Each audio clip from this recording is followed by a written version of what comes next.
If you've never heard of Ape Escape, the main idea of the story is to capture monkeys that are set on loose by an intelligent monkey called Spectre by using a variety of gadgets to do so.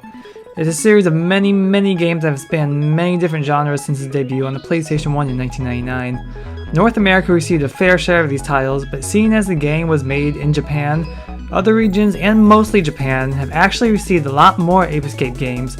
So, here are all 6 Ape Escape games that North America never received. Ape Escape 2001 is considered the first true spin-off game in the series and takes place after the original game. Released for the PS2 in 2001, this entry features 36 levels and surprisingly doesn't use the right analog stick to attack or utilize weapons. Instead, the face buttons are used to attack. Rather than capturing monkeys, you use the only one gadget in the game, a vacuum cleaner, to suck the pants off these pesky monkeys to put them into a huge washing machine before they can get their pants back.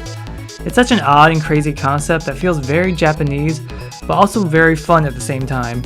And, for a fun fact, at Japan McDonald's, a PS2 demo disc was given out with demos for both Ape Escape 2001 and Parappa the Rapper 2 that featured altered levels containing McDonald's branding. Ape Escape Million Monkeys was released on the PlayStation 2 in 2006, a year after Ape Escape 3 in Japan, and is a sequel to Ape Escape Pumped and Prime, with characters from that specific game returning. It's also the last game to be released on the PlayStation 2. The game is full-on action with shooting monkeys and machines that attack the player, with you having to do tasks like defeat a boss, defend a character, or capture a set of monkeys. Each mission has 100 monkeys to capture, and the more you capture, the more you unlock.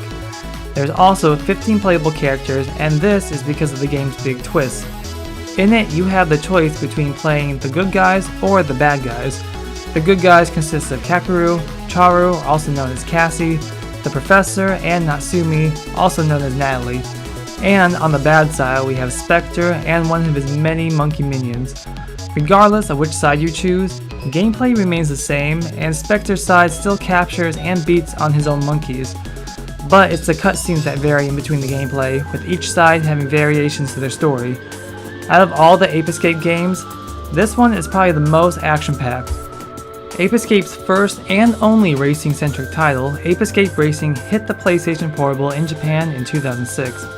The game looks to be partially inspired by Kinetica, a 2001 game by Sony for the PlayStation 2. Like Kinetica, the monkeys have vehicle parts connected to their bodies. Each monkey vehicle can be customized with the engine and tires from a variety of 46 vehicles. Each type of vehicle has 2 forms, an acceleration form and a drifting form.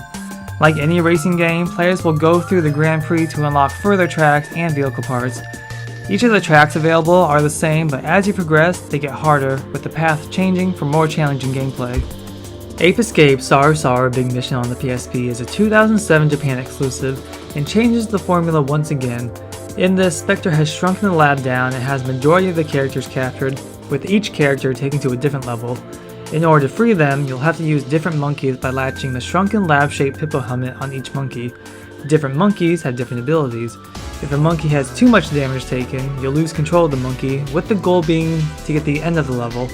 In comparison to other Ape Escape games, Big Mission doesn't have a variety of minigames, but it does feature plenty of bosses. This is one of the games to be released in Japan, but also in PAL regions. Back when Sony was trying to make the EyeToy a thing, Ape Escape was there. EyeToy Monkey Mania made use of the PS2's EyeToy accessory. Released in 2004, up to 4 players battled out in over 50 minigames. The main bulk of the game featured board game-like gameplay. Everyone play as the monkeys, and you'll be collecting Pippos, also known as points, to buy items from the shop to use as traps on the board.